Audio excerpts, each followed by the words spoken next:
ప్రియమైన దేవుని పిల్లలారా, ప్రభు అయిన క్రీస్తు వారి పేరట మీ అందరికీ నా వందనాలు. దేవుని మహాకృపను బట్టి మరి బైబిల్లో నుంచి చక్కటి విషయాలను మనము నేర్చుకోవటానికి ముందుగా మనము ప్రయాసపడాలి. ప్రయాసపడుతున్నప్పుడు మనకి దైవ జ్ఞానం అనేది లభిస్తుంటుంది. ఏ ప్రయాసం లేకుండా, ఏ కష్టం లేకుండా నేను విద్యావంతుడు కావాలి, నేను జ్ఞానవంతుడు కావాలి అనుకుంటే చాలా పొరపాటు.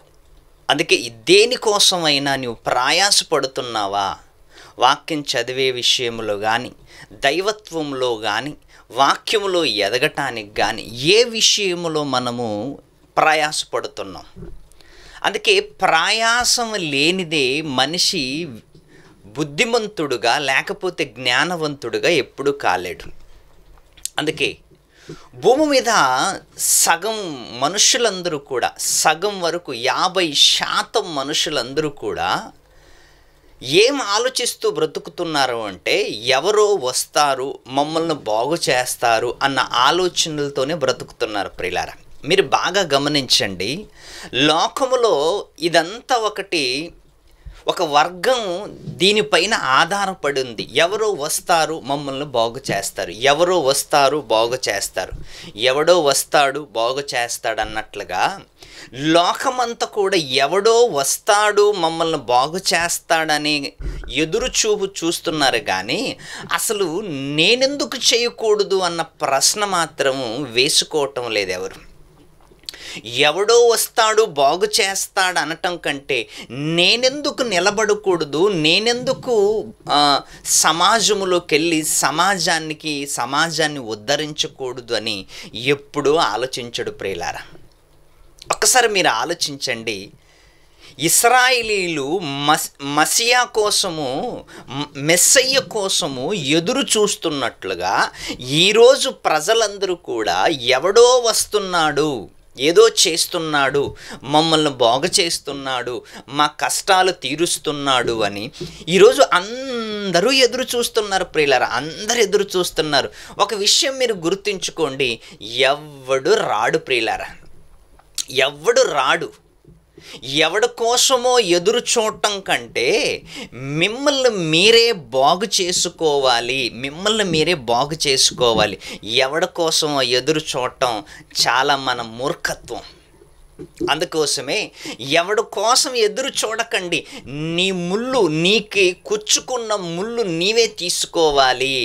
నీకు కుచ్చుకున్న ముళ్ళు నీవే తీసుకోవాలి. నీ నొప్పుల కోసము, నీ బాధల కోసము నీవే ఇంజెక్షన్ వేసుకోవాలి. నీ నోరు నీవే కడుక్కోవాలి, నీ ముఖం నీవే కడుక్కోవాలి. బాగా ఆలోచించండి. ఎవడో వస్తాడు ఏదో చేస్తాడని కాదు. బైబిల్లో చాలా విషయాలను మనకు బోధించింది. బైబిల్ చాలా విషయాలు బోధించింది. ఎవడి కోసమో ఎదురు చూడకండి. అందరూ వచ్చి వెళ్ళిపోయారు. ఇప్పుడు దేవుడు నిన్నే నిలబడమంటున్నాడు, నీవే అంటున్నాడు దేవుడు. అందుకే ఒక్కసారి మీరు ఆలోచించండి. ఎవరో వస్తారు మమ్మల్ని బాగు చేస్తారు అనే లోపే మీ జీవితం సగానికి సగం అయిపోతుంది. అందుకే ఎప్పుడు కూడా ఎవరి కోసం మీరు వెయిట్ చేయకండి, ఎవరి కోసం ఎదురు చూడకండి. ఎవడు రాడు ప్రియులారా భూమి మీద మిమ్మల్ని బాగు చేయటానికి. 2000 సంవత్సరాల క్రితం యేసుక్రీస్తు వచ్చాడు. యేసుక్రీస్తు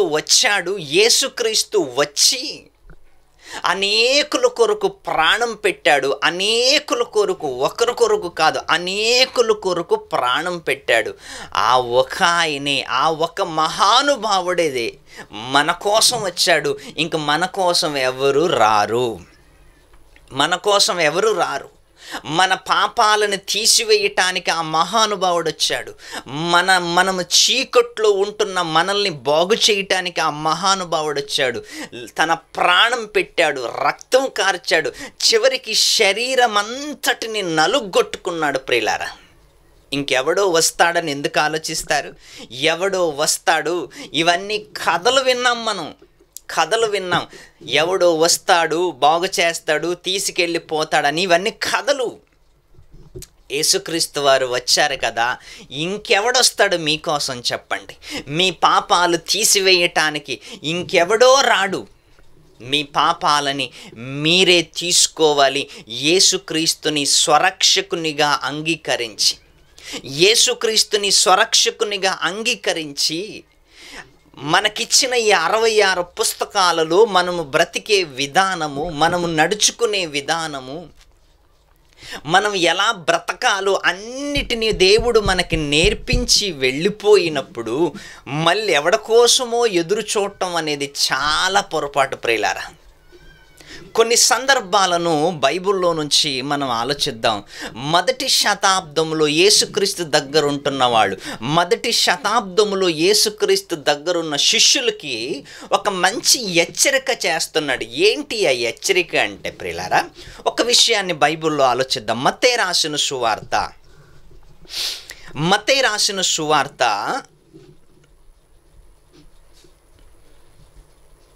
10వ అధ్యాయం, మత్తయి రాసిన సువార్త 10వ అధ్యాయము 16, 17, 18, 19 వచనాలను మనం చదువుకుందాం. ఏమని వ్రాయబడిందంటే, ఇదిగో తోడేళ్ల మధ్యకు గొర్రెలను పంపినట్లు నేను మిమ్మల్ని పంపుచున్నాను గనక పాముల వలె వివేకులను, పావురం వలె నిష్కపటులై ఉండుడి. మనుషుల గురించి జాగ్రత్త పడుడి, వారు మిమ్మల్ని మహాసభలకు అప్పగించి. మనుషుల గురించి జాగ్రత్త పడుడి.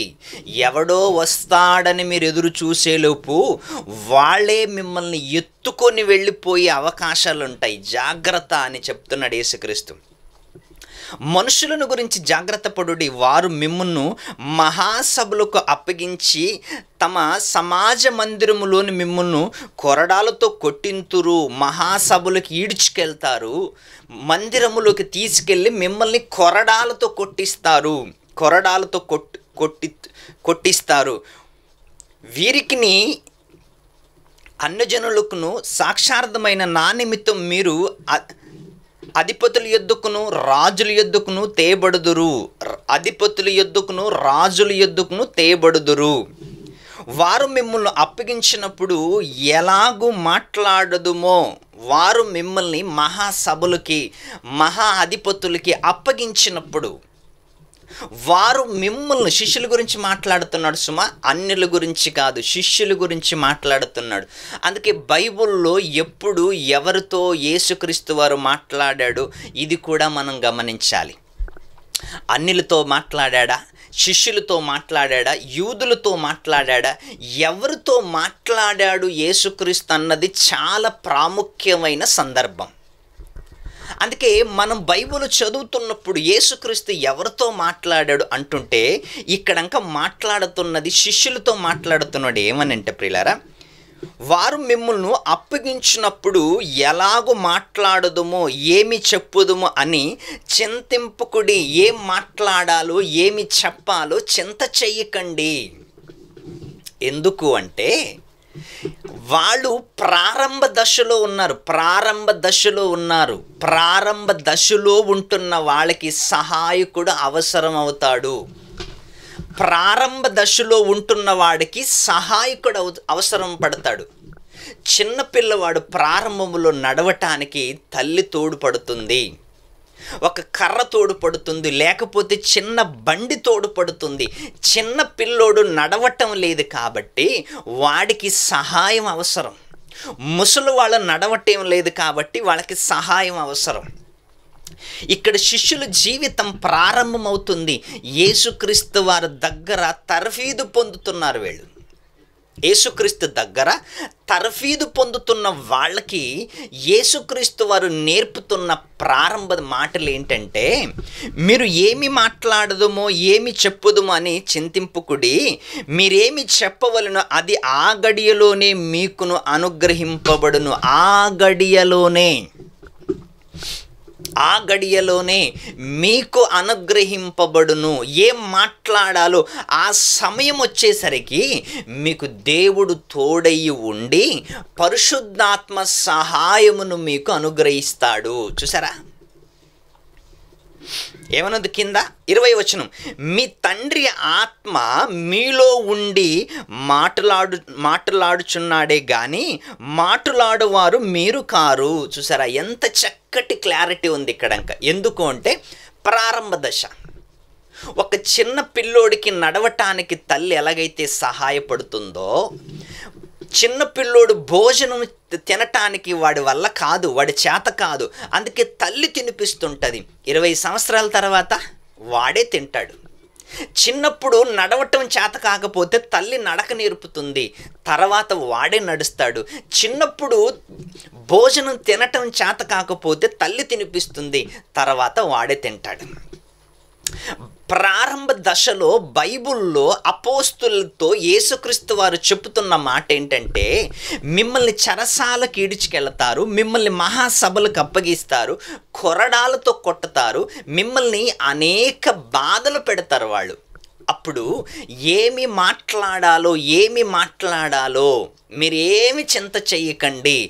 ఆ సమయములో తండ్రి ఆత్మ మీలో ఉండి మాట్లాడతాడే కానీ మాట్లాడేవాళ్ళు మీరు కాదు అంటున్నాడు యేసుక్రీస్తు వారు. చూసారా, అంటే ప్రారంభ దశలో సహాయకుడు అవసరము అని యేసుక్రీస్తుకి తెలిసి, మీరు మాట్లాడటానికి మీరేమి టెన్షన్ తీసుకోకండి, మాట్లాడేది మీరు కాదు, పరిశుద్ధాత్మ వచ్చి మాట్లాడతాడు అని యేసుక్రీస్తు వారు ఒక క్లారిటీనిచ్చాడు.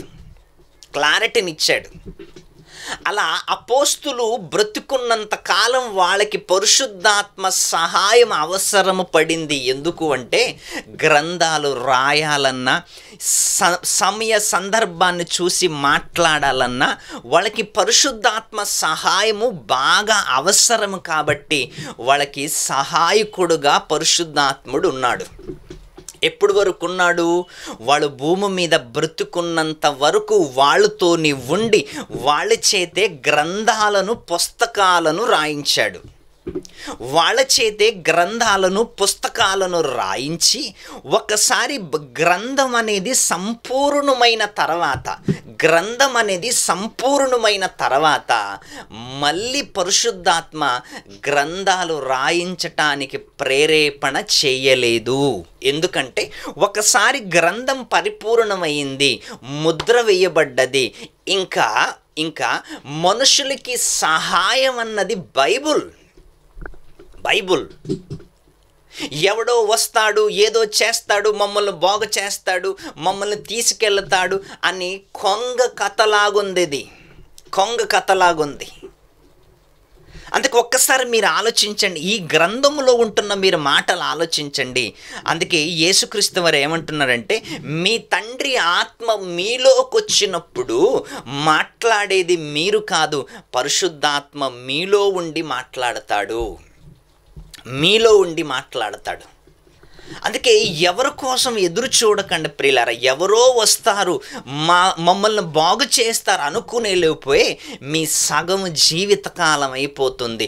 ఎవడో వస్తాడు బాగు చేస్తాడు అనుకునే కాలం కాదు ఇది.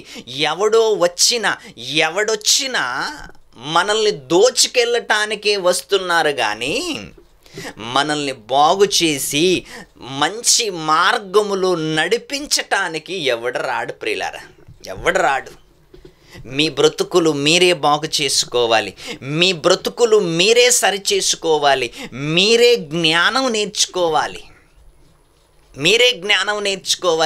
ఎవరి కోసమో ఎదురు చూడకండి. ఎదురు చూసే లోపు మీ సగ జీవితం అయిపోయి ఉంటుంది. అంతలోపు మనల్ని ఖాళీ చేసేవాడు కూడా అయిపోయి ఉంటాడు. అందుకే ఎవరి కోసం ఎదురు చూడకండి. ఎవడో వస్తాడని కథలలో విన్నాం, వాస్తవానికి ఎవరు రారు ప్రియులారా. ఒక ఆయన వచ్చాడు మన కోసం, మహనీయుడు వచ్చాడు.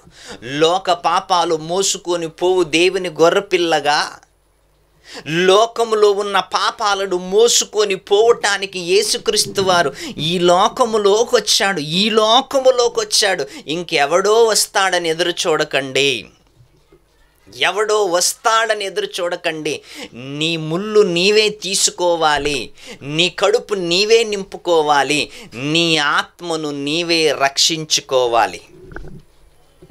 నీ ఆత్మను నీవే రక్షించుకోవాలి. ఎవడి కోసమో ఎదురు చూడకండి, దయచేసి ఎదురు చూడకండి. దేవుడు 66 పుస్తకాలను ఇచ్చాడు. 66 పుస్తకాలను మీ చేతిలో పెట్టాడు. మీరు బాగుపడాలి, అనేకులకు సువార్త చెప్పాలి, అనేకుల్ని మీరు రక్షించాలి అని మీలాంటి వాళ్ళు మనం ఎలాగైతే ఎదురు చూసామో, ఎన్ని రోజులు ఎవడో వస్తాడో బాగు చేస్తాడని ఎదురు చూసామో, అలాంటి ఎదురు చూపులు చూసేవాళ్ళు చాలామంది ఉన్నారు ప్రపంచంలో ఎదురు చూపు చూసేవాళ్ళు చాలామంది ఉన్నారు. అలాంటి వారిని మీరు హెచ్చరించండి. అయ్యా, మీకోసం ఎవడు రాడు, మీ బ్రతుకులను మీరే బాగు చేసుకోండి అని మీరు బల్లగుద్ది చెప్పాలి సమాజానికి. ఎవడి కోసమో ఎదురు చూడకండి ప్రియులారా. వాడు బాగు చెప్తాడు, ఆయన బాగు చెప్తాడు, ఈయన బాగు చెప్తాడు, ఈయన బాగు చెప్తాడని బాగు చెప్పే వాళ్ళకి మార్కులేసి మీ జీవితాలను పాడు చేసుకోకండి. నీవెంత బాగు బ్రతుకుతున్నావు దేవుడి కోసం? నీవు దేవుడి కోసం ఏం చేస్తున్నావు? దేవుడి కోసం ఏం చేయగలుగుతున్నావు? ఎవరో వస్తారని ఎదురు చూడకండి. చేసేదేదో నువ్వే చెయ్యి, చేసేదేదో నువ్వే కష్టపడు, చెప్పేదేదో నువ్వే నేర్చుకొని కష్టపడి చెప్పు. నీ వాళ్ళని నీవే రక్షించు. నీ వాళ్ళ గురించి పరాయి వాడికి ఏం తెలుసు చెప్పు? నీ సంఘస్థుల గురించి పరాయి వాడికి ఏం తెలుసు? నీ సంఘస్థుడి గురించి ఎక్కడో విదేశాలలో పక్క రాష్ట్రాలలో ఉంటున్న సేవకుడికి ఏం తెలుసు? నీకే తెలుసు నీ సంఘం గురించి. నీ సంఘం గురించి ఎవరు ఎలా ఉన్నారో నీకే తెలుసు. కాబట్టి వాళ్ళని సరిచేయటానికి పరాయివాడు కాదు, నువ్వే సరిపోతావు వాళ్ళకి. అందుకే ఒక్కసారి కొన్ని విషయాలను మనం నేర్చుకుందాం ప్రియులారా. బైబిల్లో ఎంత చక్కటి మాట.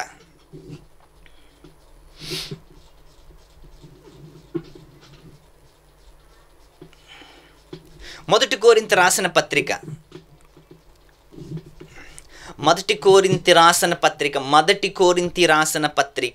14వ అధ్యాయం 8వ వచనంలో ఒక మంచి మాట.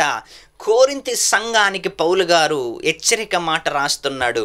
సిద్ధపడవలసిన గడియ మనకి ఇదే అని గుర్తు చేస్తున్నాడు. ఏమని? మరియు బూర స్పష్టము కాని ధ్వని ఇచ్చునప్పుడు యుద్ధమునకు ఎవడు సిద్ధపడును? అంతే కదా.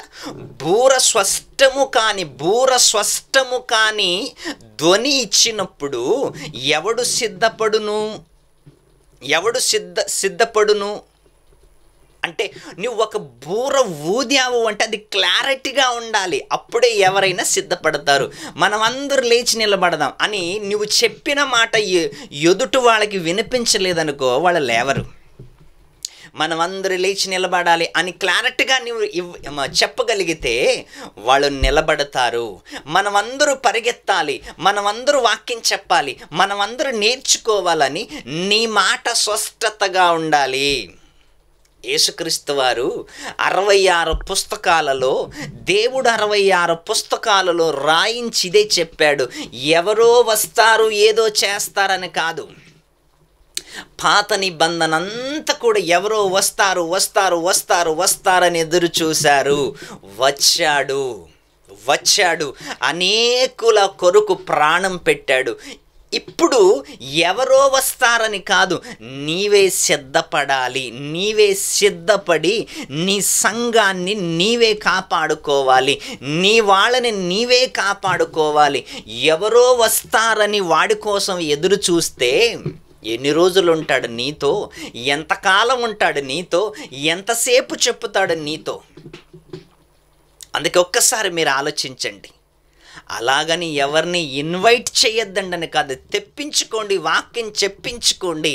కానీ వాళ్ళు కేవలము చుట్టంలా వచ్చి చెప్పెళ్తారే కానీ నీ వాళ్ళని నీవే సరిచేయాలి, నీ వాళ్ళని నీవే సరిచేసుకోవాలి, నీ వాళ్ళ కోసము నీవే నిలబడాలి, నీ వాళ్ళ కోసం నీవే తెగించాలి. ఎందుకు అంటే నీ వాళ్ళ కోసం నీవు తెగించినట్లు పరాయివాడు ఎందుకు తెగిస్తాడు? పరాయివాడు ఎందుకు పట్టించుకుంటాడు? పరాయివాడికి ఏమి పోయింది? అందుకే నీ వాళ్ళ కోసం నీవే నిలబడాలి, నీ కుటుంబస్తుల కోసం నీవే నిలబడాలి, నీ సంఘస్థుల కోసం నీవే నిలబడాలి. నీకు తెలిసినట్లు పరాయవాడికి ఏం తెలీదు. బూర స్పష్టము కాని ధ్వని ఇచ్చినప్పుడు ఎవడు యుద్ధమునకు ఎవడు సిద్ధపడును? కింద ఏమంటుండే, అలాగే మీరు ఇష్టమైన మాటలు నాలుకతో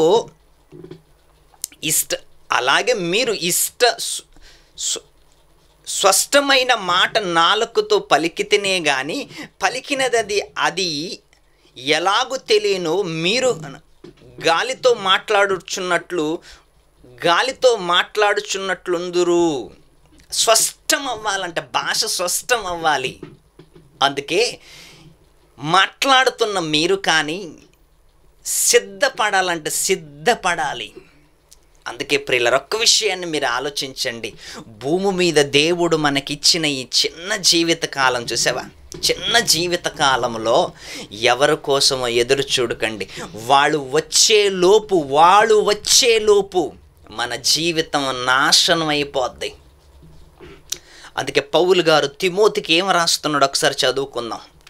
2 తిమోతి రాసిన పత్రిక 3వ అధ్యాయము 2 తిమోతి రాసిన పత్రిక 3వ అధ్యాయము 16వ వచనం ఏమని మాట్లాడుతున్నాడు?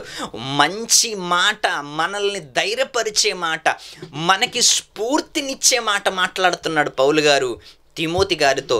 దైవజనుడు సన్నద్ధుడై ప్రతి సత్కార్యమునకు పూర్ణముగా సిద్ధపడి ఉండునట్లు, ప్రతి సత్కార్యము చేయటానికి దైవజనుడు సన్నద్ధుడై పూర్ణముగా సిద్ధపడి ఉన్నట్లు దైవ ఆవేశము వలన కలిగిన ప్రతి లేఖనము ఉపదేశించుటకును ఖండించుటకును తప్పుదిద్దుటకును నీతి యందు శిక్ష చేయుటకును ప్రయోజనకరమై ఉన్నది. అంటే ఖండించాలి, గద్దించాలి, బుద్ధి చెప్పాలి అంటే నీవు పరిశుద్ధాత్మ సహాయము నీకుంటుంది. పరిశుద్ధాత్మ నీతో మాట్లాడడు. నీతో ఎవరు మాట్లాడతారు అంటే నీవు వాక్యాన్ని నేర్చుకొని నీవే మాట్లాడాలి. పరిశుద్ధాత్మ నీకు ప్రారంభంలో సహాయం చేశాడు, ఇప్పుడు నీలో ఉంటాడు. మాట్లాడుతున్నది నీవే మాట్లాడాలి. ఏమని మాట్లాడాలి? ఏది పడితే అది మాట్లాడకూడదు. ఇదిగో గ్రంథము ఏమి నేర్పిస్తుందో అదే మాట్లాడాలి. దైవావేశము వలన కలిగిన ఈ లేఖనాలను నీవు పూర్ణముగా సిద్ధపడి పూర్ణముగా నేర్చుకొని నువ్వే మాట్లాడాలి. ఎవరి కోసమో ఎదురు చూడుకు, ఎవరో వస్తారని ఎదురు చూడుకు ప్రియులారా. దేవుడు నిన్నే రేపుతున్నాడు.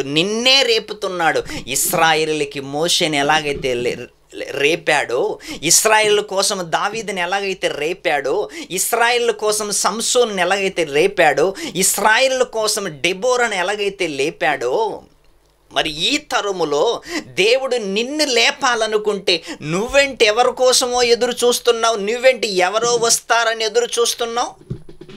ఎవరు రారు నీ కోసం? నీవు బావిలో పడ్డావంటే నిన్ను నీవే రక్షించుకోవటానికి ముందు నీవు ఈత నేర్చుకోవాలి. ఈత నేర్చుకోకుండా బావిలో పడ్డావనుకో, మునిగేది నీవే.